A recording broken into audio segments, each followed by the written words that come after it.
कि हाँ, हम उस पार्टी से आते हैं जो समता मूलक समाज की बात करती है। हाँ, हम उस पार्टी से आते हैं जो मानवता की बात करती है, और वो पार्टी है बहुजन समाज पार्टी। प्रदेश का चुनाव था, आप बताइए कभी किसी मीडिया चैनल ने दिखाया कि बहुजन समाज पार्टी ने जब उनका शासनकाल 4 बार रहा इस उत्तर प्रदेश को क्या दिया है? ये पास पॉलिटिकल पावर नहीं होगा जब तक हम संसद में नहीं होंगे, जब तक हम विधानसभा में नहीं होंगे, हमारे लिए मुश्किल हो जाएगा हमारा भारत का संविधान बनाना, जो कि बाबा साहब ने बनाया था।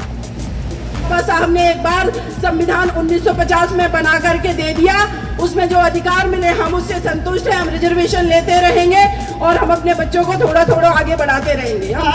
उनको दिल्ली प्रदेश में प्रदेश प्रभारी का पद नवाजा, और आज वो बहन जी का आदेश मानते हुए हमारे इस प्रांगण में हमारे बीच में हैं, तो हम बहुत जोरदार तालियों से स्वागत करते हैं। आपको आप मानना स्वागत है, यही मनभावत है।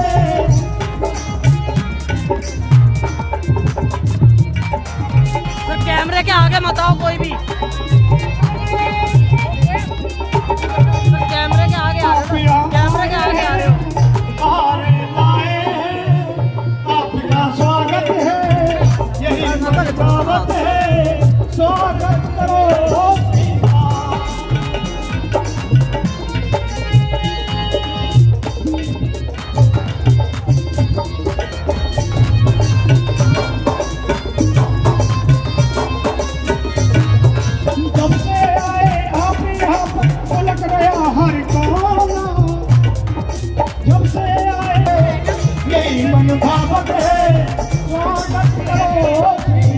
मैम एक बार प्लीज, थैंक यू।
हम सुने।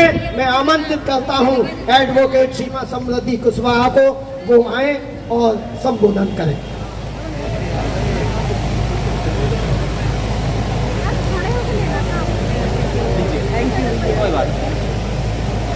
तथागत गौतम बुद्ध को नमन करते हुए हमारे समाज में जन्मे तमाम महापुरुषों संतों को नमन करते हुए भारत के संविधान निर्माता, सामाजिक कार्यकर्ता, अर्थशास्त्री, समाजशास्त्री, जितने नामों से उनको संबोधित किया जाए, ऐसे हमारे क्रांतिकारी बाबा भीमराव अंबेडकर जी को नमन करते हुए हमारी आदर्श नेता सुश्री बहन कुमारी मायावती जी को आदर्श मानते हुए और तमाम वामसेप, पीवीएफ, बहुजन समाज पार्टी के उन सभी कार्यकर्ताओं को मेरा बहुत बड़ा जय भीम। जय भीम। मंच पर आसीन भंते जी, पूजनीय भंते जी को मैंने सुना, मंच पर आसीन हमारे तमाम साथीगण एवं लॉर्ड बुद्धा जन कल्याणकारी संघ और इस सभागार में उपस्थित हमारी सभी माताएं, बहनें एवं हमारे सामने बैठे हमारी बहुजन समाज पार्टी के, वामसेप के मेरे सभी बड़े बुजुर्ग भाई, इधर बैठे हमारे बहुत सारे समितियों के सदस्य, आप सभी लोगों को मेरा क्रांतिकारी जय भीम। जैसे कि अभी मैंने मंच पर बहुत लोगों को सुना और अभी हमारे भाई जो मंच का संचालन कर रहे हैं उन्होंने मुझे बताया, आप सभी को बताया। देखिए, भंते जी को मैं सबसे पहले एक जवाब देना चाहती हूँ, ये जरूरी है। बहुजन समाज पार्टी सिर्फ पार्टी नहीं है, ये एक परिवार है और मैं अपने परिवार में पूरी तरीके से भावनाओं के साथ तार्किक रूप से सम्मिलित हुई हूँ। आप सभी लोग वाकिफ हैं, आफ्टर निर्भया केस 2020 में जब निर्भया केस डिसाइड हुआ, यही बीजेपी पार्टी आपकी इस बहन बेटी को कितने ऑफर दिए होंगे, इस चीज को आप लोग एक बार सोचिए। समाजवादी पार्टी उत्तर प्रदेश में हमारे साथ स्वयं अंबेडकर जो हैं, जिन्होंने बहन जी ने जिनको हमारे साथ में दिल्ली प्रदेश में काम करने के लिए लगाया है और तमाम जो हम केस अपनी बेटियों के लिए लड़ रहे हैं उनमें हमारे साथ बराबर कंधे से कंधा मिलाकर के खड़े रहते हैं जितेंद्र कुशवाहा जी। इन लोगों को पता है, सुबह शाम कॉल आते थे, लगातार 1 महीनों तक कॉल आए हमारे पास उन पार्टियों के जो सत्तारूढ़ पार्टियां हैं, लेकिन आपकी इस बहन ने चुना किसको? जिसकी आइडियोलॉजी मानवतावादी आइडियोलॉजी है, उस पार्टी को चुना है और वो है बहुजन समाज पार्टी। मानवर साहब कांसीराम जी के संघर्ष को आप सभी लोगों ने अगर मुझसे जुड़े हैं, मैंने फेसबुक लाइव हमेशा किया, मैंने खुल करके बात की। इस देश की एकमात्र पार्टी है बहुजन समाज पार्टी, जिसको हम किसी भी मंच पे, सिर्फ भारत नहीं विश्व पटल पर किसी भी मंच पर ये कह करके जस्टिफाई कर सकते हैं कि हाँ, हम उस पार्टी से आते हैं जो समता मूलक समाज की बात करती है। हाँ, हम उस पार्टी से आते हैं जो मानवता की बात करती है और वो पार्टी है बहुजन समाज पार्टी। जब बहन जी हमारी सत्ता में आती है, जो पार्टी बहुजन के आइडियोलॉजी से बनी पार्टी थी, और जब बहन जी सत्ता में आती हैं तो वो सर्वजन की बात करके ब्राह्मण को भी भागीदारी देती है, ओबीसी को भी देती है, दलित को भी देती है, माइनॉरिटीज को भी देती है, एसटी को भी देती है। लेकिन हमारे देश का जो मीडिया है, अभी पिछले दिनों जब बहन जी ने मुझे प्रभारी लगाया, बहन जी के साथ करीब हमारी 1.5 घंटे अकेले में बातचीत हुई। बहन जी ने ये बात हमसे कही और ये सच है, ये सिर्फ बहन जी की बात नहीं है, हम सभी लोग बखूबी जानते हैं। जब उत्तर प्रदेश का चुनाव था, आप बताइए कभी किसी मीडिया चैनल ने दिखाया कि बहुजन समाज पार्टी ने जब उनका शासनकाल 4 बार रहा, इस उत्तर प्रदेश को क्या दिया है और इस बहुजन समाज को क्या दिया है और दलित समाज को क्या दिया है? एक बार आप जाकर के देखिए, अगर उत्तर प्रदेश में बहुजन समाज पार्टी का डेवलपमेंट निकाल दिया जाए, उत्तर प्रदेश में देखने लायक लखनऊ में कुछ नहीं बचेगा। ये सच है। चाहे वो अंबेडकर पार्क बनवाए हो या तमाम हॉस्पिटल बनवाए हो, महामाया इंटर कॉलेज बनवाए हो, 6 विश्वविद्यालय बनवाए हो, या एक्सप्रेस वे, भारत में पहला कॉन्सेप्ट हमारी बहन जी लेकर के आई है। ये वो पार्टी है और मैं सैल्यूट करती हूँ वामसेप के लोगों को, हमारे पदाधिकारियों का, जो कि कभी फ्रंट पर नहीं आते हैं, लेकिन उनकी खून पसीने की कमाई के सहयोग से ये पार्टी आज तक चल रही है। लेकिन जो वर्तमान का सिनेरियो है, जो सत्ताधीन पार्टी है वो है आज की डेट में बीजेपी।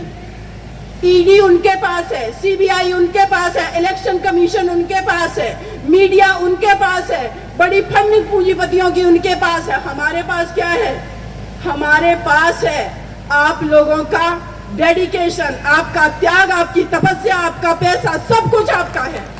और ये पार्टी मेरे अपने लोगों की खून पसीने की सिंचाई से बनी पार्टी है। बंदे जी ने जैसे अभी कहा ओबीसी के लिए, मैं आपकी बात से सहमत हूं।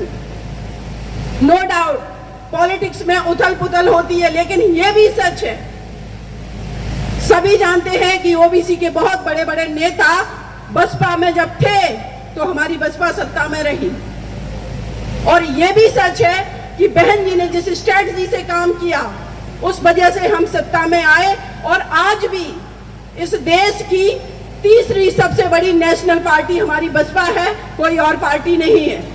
उत्तराखंड में हमने 2-2 विधायक बनाए हैं, पंजाब में बनाए हैं, तमिलनाडु में हमारे जो रिटायर आईपीएस भाई वो सक्रिय हैं, दिल्ली में भी हम फिर से सक्रिय हो रहे हैं। जो हमारी थोड़ी बहुत निष्क्रियता थी हम लोग सक्रिय हो रहे हैं। अगर बहन जी ने मुझे भेजा है यहाँ पर, मैं दावे के साथ कहती हूँ आप लोग अगर हमारा साथ देंगे हम आपके लिए दिन रात एक कर देंगे और हम दोबारा से लौटेंगे, क्योंकि ये सच है।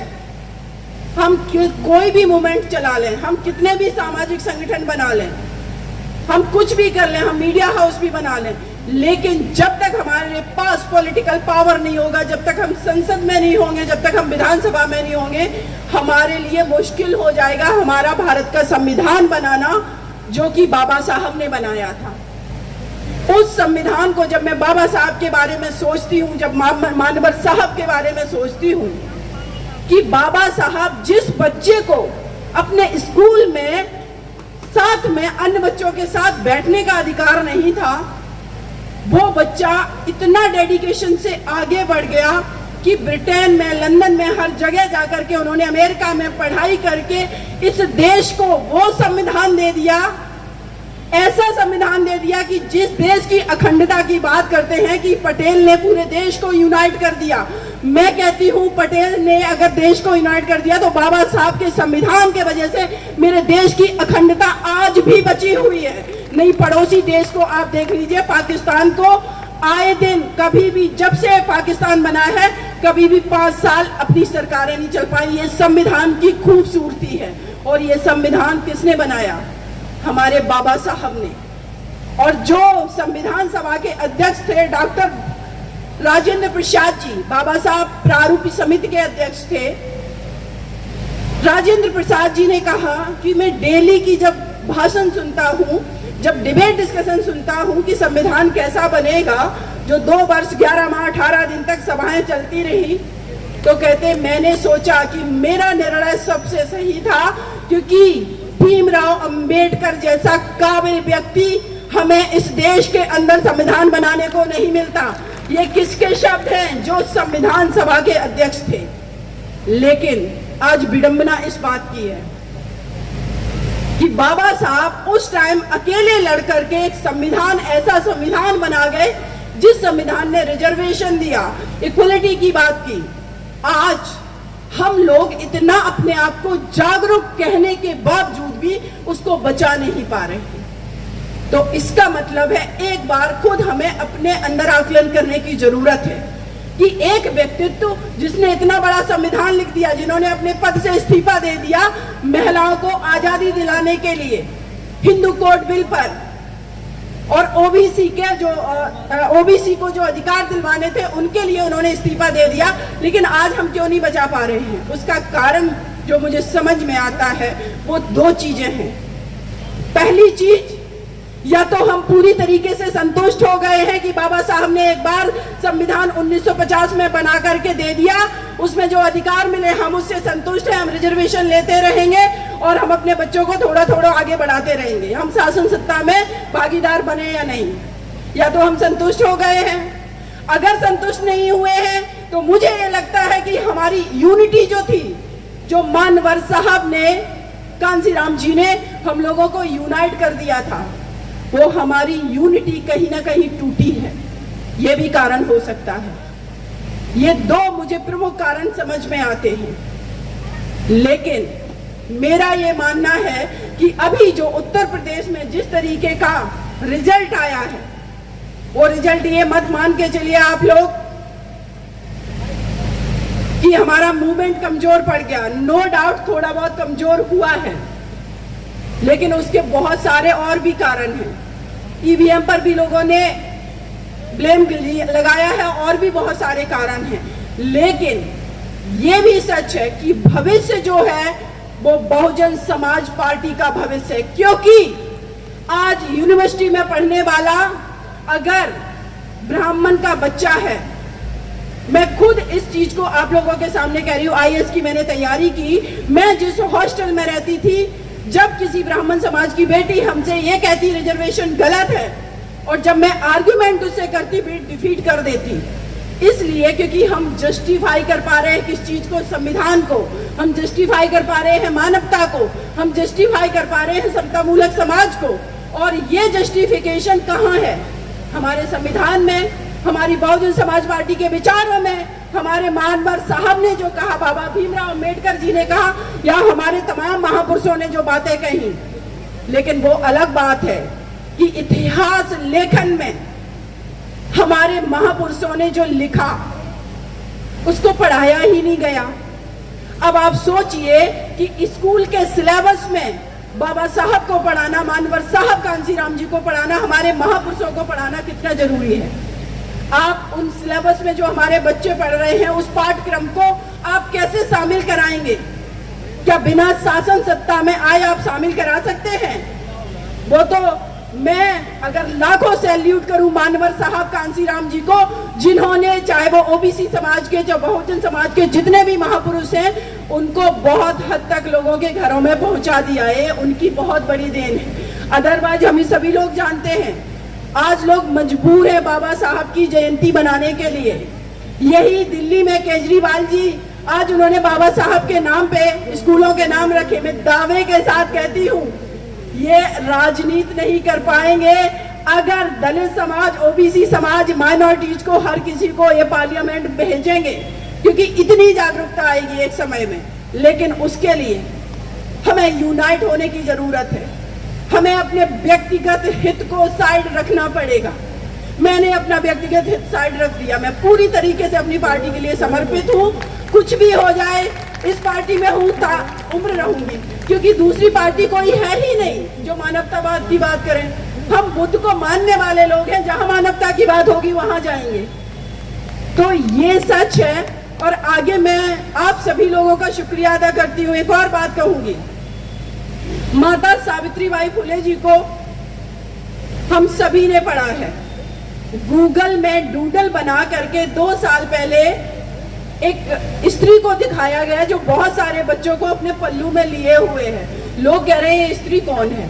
भारत के लोग कह रहे हैं, जबकि गूगल को पता है कि माता सावित्रीबाई फुले कौन है।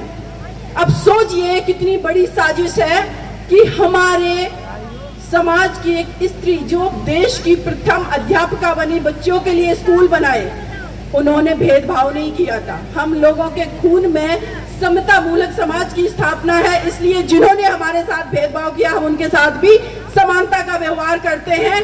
इसीलिए भविष्य हम लोगों का है, चाहे वो अमेरिका हो, चाहे ब्रिटेन हो। यही ब्रिटेन भारत में साम्राज्य स्थापित करके यहाँ से चले गए।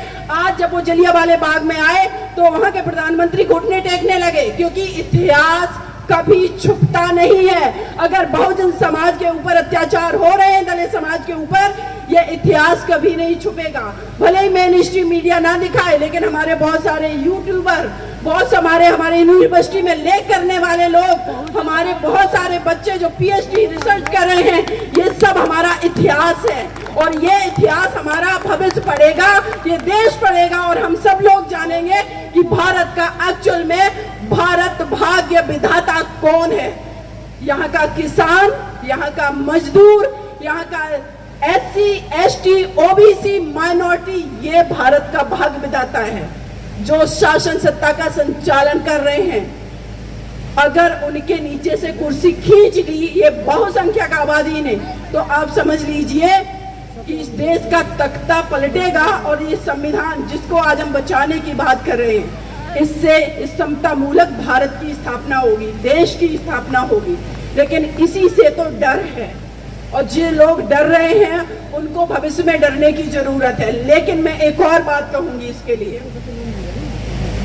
बाबा साहब ने संविधान लिख दिया, मानवर साहब ने व्यवहारिक रूप से कैसे काम करके आंदोलन खड़ा करके सत्ता में पहुंचा जाता है, ये मानवर साहब जी ने करके दिखा दिया, बहन जी ने भी करके दिखा दिया। अब एक कदम हमें और आगे बढ़ने की जरूरत है। हमारे घरों में जो हमारे बच्चे हैं, छोटे छोटे बच्चे हैं, बेटे बेटियां हैं, अगर वो बच्चे आपसे सवाल कर रहे हैं, आप उनको मत डांटिए। अगर वो आपसे तर्क कर रहे हैं, इवन कि आपका बेटा या बेटी आपसे गुस्सा कर रहे हैं, तो उसके पीछे के कारण को जानिए। क्योंकि मैं ये नहीं चाहती हूं, या कोई भी नहीं चाहेगा कि हमारे घर का बेटा या बेटी जब वो 40 साल का उम्र का हो तब चीजों को समझे। हमें उस बच्चे को इस काबिल बना देना है, सिर्फ एकेडमिक उसको नहीं कराना है कि सिर्फ उसको high school, inter, 12th, PhD करा दिया, नहीं। इससे मात्र कुछ नहीं होने वाला। एक्सपोजर दो, कार्यक्रमों में बच्चों को भेजो, डिबेट में भेजो, डिस्कशन में भेजो। अगर टेलीविजन देख रहे हो, डिबेट डिस्कशन चल रहे हो, उसका मतलब बताओ। अम्बेडकर साहब को, बाबा साहब को पढ़ रहे हो तो उसका मतलब बताओ उसको। अगर बेटी घर से निकल रही है और आप अगर उसको रोक रहे हैं, तो अगर वो सवाल करती है कि पापा हम बाहर क्यों नहीं जा सकते, तो उसको समाज के बारे में बताओ, उसको जाने दो बाहर, उसको इस काबिल बनाओ कि आपकी बेटी।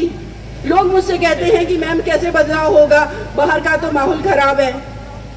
मैं कहती हूँ आप अपने घर की बेटी को एक बार लड़ना सिखा दीजिए, बाहर वो लड़ करके आएगी आपके बेटे की तरह।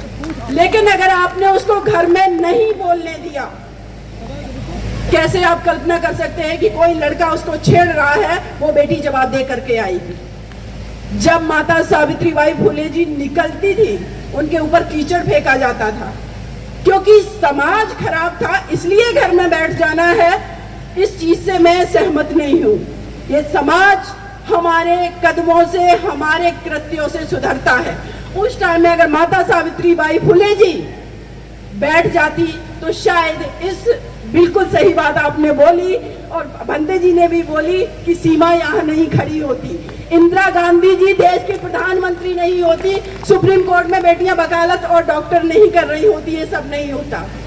तो एक कदम हमारी ये जिम्मेदारी है, स्पेशली हमारी माताओं की ये जिम्मेदारी है कि अपने घर से अपनी बेटियों को बाहर निकलना, लड़ना, झगड़ना, बोलना सिखाएं। ये बहुत आवश्यक है। एक इनोसेंट बेटी कभी भी कुछ करने में झिझकती है। अगर आपने ये कहा कि मेरी बेटी देखने में सीधी है, गाय है, किसी से तेज आवाज में बात नहीं करती है, लोग हमसे कहते हैं कि मुझे अपनी बेटी को सीमा जैसा बनाना है, तो मैं कहती हूँ पहले लड़ना सिखा दो। कोर्ट कचहरी में लड़ना पड़ता है, लड़ना तो लड़ना सिखाइए भाई। मुकदमा लड़ना पड़ता है, वकीलों से, जज से आर्गुमेंट करनी पड़ती है, क्रिमिनल लोगों से सामना होता है। और मुकदमा लड़ने के साथ साथ मैं आपको बताऊं, हाथरस केस में ये स्वयं अम्बेडकर और जितेंद्र मेरे साथ थे। जैसी मैं हाथरस केस में गवाही कराने गई उस पीड़ित परिवार के, आ गए 10-15 वकील, कौन सीमा कुशवाहा है देख लेंगे हम, मुकदमा नहीं लड़ सकती, दिल्ली में है तो दिल्ली में रहे। मैं भी अकेले भिड़ गई। मैंने कहा तुम कौन होते हो रोकने वाले? जज साहब की हालत खराब, जज साहब निर्णय नहीं ले पा रहे। आप समझिए कि सिस्टम में क्या दबाव है। मुझे डर नहीं है कि कंटेम्प्ट ऑफ कोर्ट हो जाएगा। जो जज साहब डेस्क पे बैठे हथौड़ा लेकर के कह रहे हैं मैम आप कहीं शिकायत मत करिए। मैंने थोड़े दिन, 2-3 दिन सोचा, उन वकीलों को लड़ करके आई। आज की डेट में पूरे हाथरस केस मेरे वजह से छावनी में तब्दील है।